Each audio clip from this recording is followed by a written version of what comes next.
Hi, so we decided to do our sinusoidal project on the toy unicycle. The first step in understanding a sinusoidal function is looking at our rules for our special right triangles. So over on the left, I've drawn both of these. One is a 45-45-90 triangle and one is a 30-60-90 triangle. This basically tells us that when the hypotenuse is 1 in one of these triangles, we know that the legs for a 45-45-90 triangle are both root 2 over 2. And then for a 30-60-90 triangle, we know that the shorter leg is 1/2 and the longer leg is root 3 over 2. We can then apply this to the unit circle, where we draw these special triangles starting from the origin of the circle out to the outside. With this information, we can find the coordinates of when the hypotenuse touches the edge of the circle. So we have those drawn in right here. Then we know our special ratios for sine, cosine, and tangent. For sine, for example, it's opposite over hypotenuse. So in this case, if we are looking at the line drawn with a 45-degree angle, we know that the opposite side is root 2 over 2 and the hypotenuse is 1. So sine of 45 would be root 2 over 2. So in order to simplify this, we know that sine is always going to be equal to y and cosine is always going to be equal to x. And we've halves represented graphically below. Okay, so each of the graphs you can correlate with a equation, and that would be y equals a sine bx minus c plus d. And then sine and cosine you can use interchangeably. So the A represents the amplitude, which is the value from the midline to the maximum or the midline to the minimum. And then as you can see here, this is a normal one, and then when we changed the A to 2, it increased. And then B is the frequency of the period, which represents how often one cycle will occur. And so for here, this one is just a normal one, because for sine it'll go from 0 to 2 pi, and then for the cosine, you can see it goes from the maximum to the next maximum. But then when you change the B value, then it can either compress or it can stretch out.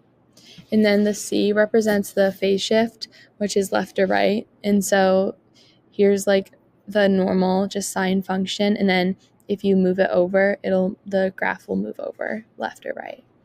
And then D represents the vertical shift, and so that's just increasing from or decreasing from the midline. And as you can see here, this is normal at the midline, and then it increases by 2. So the midline will change.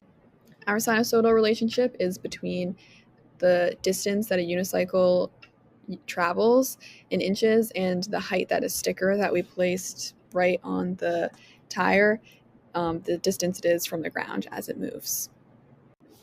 So before creating our model, we created a data set, and some of the information that we used was the height of the tire, which was 5 inches, the radius of the tire, which is 2.5 inches, and then the circumference of the tire, which is a total of 16 inches. And just for future equations that we'll create, we needed to know that the circumference was 2 pi r. Our first step in creating our model was to cut out a perfect circle using a compass to represent the tire of our unicycle. So because we had determined that with our data set that the radius was 2.5 inches, that's what we set the compass to, so that the full diameter would be the 5 inches. After that, we constructed the road for the unicycle to drive down, and we specifically made sure that it was raised on either side so that the tire rotated in a uniform way so that our data was correct. We then measured the length of the road. That way we could determine how many inches it took for one complete cycle of the wheel to rotate, as well as the height, so that we could visually show the distance the sticker was from the ground. As we moved our wheel, we also created a representation of the height behind it with string. This is similar to what our graph is going to look like. It shows that as the wheel moves, the sticker is going to get higher until it reaches its maximum point, and then it's going to decrease until it's at its minimum point. Okay, so to create our equation, we used the measurements from our data. And so we knew the height was 5 inches, and in order to find A, you do max minus min divided by 2. So that's 5 minus 0 because the minimum is at ground level divided by 2 to equal 2.5. And then to find the b, we did 2 pi over the period, and the period is 16, which we know because the circumference of the tire was 16. So that means it would travel 16 inches. And so we did 2 pi over 16 to equal pi over 8 for our b value. And then there's no c value because we started at the minimum in our diagram. And so we left that out. And then for the d value, it's the midline. So you do the max plus the min divided by the 2. So 5 plus 0 divided by 2. So it was also 2.5. Our original equation is negative 2.5 cosine, and that's because usually a cosine function starts at its max value and then decreases before increasing. In our case, it was starting at 0, which is the minimum value, and then it was increasing until 5. So that made it a negative cosine function. However, below here we created 3 other equations, which are all equivalent. They create the exact same model. So one of them is we made the amplitude positive 2.5, but in order for that to work, that meant that our maximum value had to be at 0, which accounts for the shift. So earlier Morgan described how we did not have a c value because our function started at the min, but in this case we would need to have it shift 8 to the left, which is why we have the minus 8 value. But the d value and the b value as well as the a value remain the same for all the functions except for being positive or negative. Our last 2 functions are both sine functions.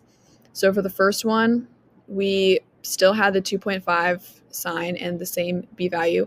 However, we subtracted 4 because sine functions start when the x is 0, the y is at the midline. So in our case, if we were to shift 4 to the left, that would mean that the 2.5, which is our midline, would be at the when x is 0. For our last function, we made sine negative 2.5, and we shifted it over positive 4, which means that it was moving instead of to the left to the right 4. And usually in a sine function, it goes up first and then it decreases and goes down. But when we made this horizontal shift, it went down first, which is why we had to make the amplitude negative. Here we can see that each of the graphs looks the exact same despite the different equations. Okay, so here we created an example problem, and it's a sticker is on the tire of the unicycle, which we did in our diagram, and then the sticker starts at the ground height, and then our question is how far from the ground will the sticker be after the unicycle travels 12 inches? And so to find this answer, you can just plug it into the calculator and you get an answer of y equals 2.5. And you can see that because like once the x-axis, when you go to 12, so if you think like the tire traveling like 12 inches across, then the height of the sticker would be at 2.5, which makes sense in terms of like our graph.